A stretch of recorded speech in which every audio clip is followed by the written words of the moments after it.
gli occhi della poesia, vicino ai terremotati dell'Emilia. Amavo quei posti e li conoscevo prima ancora di averli visti, quando le cartoline viaggiavano piene di orgoglio illustrato. E lei me ne parlava sempre con la voce più dolce del canto. Ora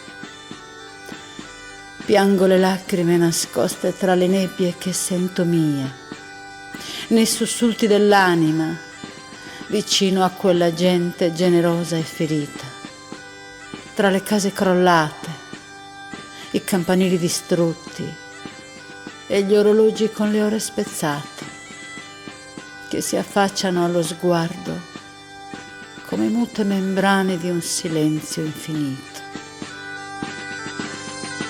Poi asciugo le lacrime e vedo oltre la nebbia l'uomo della fornace che lacerato e stanco mi guarda. Intingo il pane nella sua storia, mi chino e raccolgo ad uno i mattoni rossi.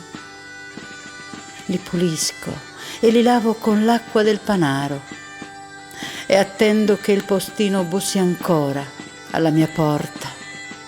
Ci sarà un'altra cartolina per raccontare il tempo degli uomini.